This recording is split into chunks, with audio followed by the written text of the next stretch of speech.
ಹಾಂ ಸರ್ ಬನ್ನಿ. ತಮ್ಮ ಹೆಸರು? ಶಿವಕುಮಾರ್. ಓಕೆ, ನಾನು ಚೇತನ್ ಕುಮಾರ್ ಗಡಾಸಿಗರ್ ಅಂತೇಳಿ. ತುಂಬ ಖುಷಿ ಆಯಿತು, ನಿಮ್ಮ ತೋಟಕ್ಕೆಲ್ಲ ಬಂದ್ವಿ. ಇದು ರೋಸಸ್ ಎಲ್ಲ ಬೆಳೆದಿದ್ದೀರಾ?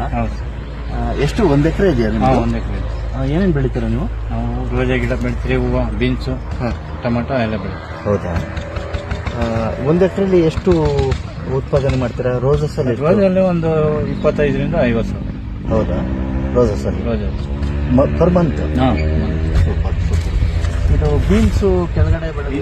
ಬೀನ್ಸ್ ಅದರಲ್ಲಿ ಅಂದರೆ ಈಗ ಸ್ವಲ್ಪ ನೀರು ಕಡಿಮೆ, ಅದರಿಂದ ಸ್ವಲ್ಪ ಬೆಳೆ ಬೆಳೆ ಆಗಿದೆ, ನೋಡೋಣ.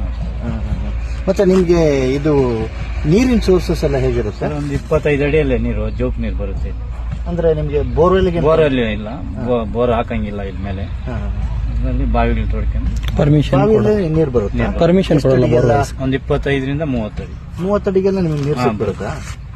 ಹೌದಾ? ಇದಕ್ಕೆಲ್ಲ ಡ್ರಿಪ್ ಇರಿಗೇಷನ್ ಮಾಡ್ತೀರಾ? ಅಂದ್ರೆ ಪ್ರತಿ ದಿನಾನು ನೀವು ಅಂದ್ರೆ ಪ್ರತಿದಿನ ನೀರು ಹಾಕ್ತೀರಾ? ನೀರು ಇಲ್ಲ, ಒಂದಿನ ಬಿಟ್ಟು ಒಂದಿನ ಬಿಟ್ಟು ಒಂದಿನ. ಇದಕ್ಕೆ ಗೊಬ್ಬರ ಮತ್ತೆ ಎಲ್ಲ ಗೊಬ್ಬರ, ಔಷಧಿ ಎಲ್ಲ ಹೊಡಿಬೇಕು. ವಾರಕ್ಕೊಂದ್ಸರಿ ಔಷಧಿ ಹೊಡಿಬೇಕು. ಖರ್ಚು ತುಂಬಾ ಬರುತ್ತೆ ಸರ್, ಬರುತ್ತೆ. ಹೂ ಬೆಳಿತೀರಿ. ಮತ್ತೆ ಟೊಮೊಟೊ ಎಲ್ಲ ಬೆಳಿತೀರಾ? ಟೊಮೆಟೊ ಬೆಳಿತೀರಿ, ಬೀನ್ಸ್ ಬೆಳಿತೀರಿ, ಎಲ್ಲ ತರಕಾರಿ ಬೆಳಿತೀರಿ.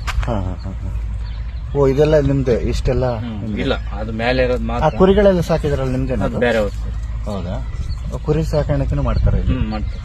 ನೀವೀಗ ರೋಸಸ್ ಮತ್ತೆ ಅದು ರೋಜು, ಬೀನ್ಸು ಮತ್ತೆ ಬರೀ ರೋಸಸ್, ಬೀನ್ಸು.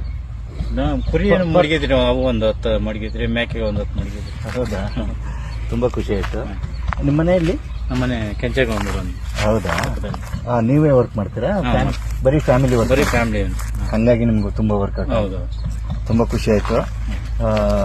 ಒಳ್ಳೇದಾಗ್ಲಿ. ಆಯ್ತು. Thank you so much.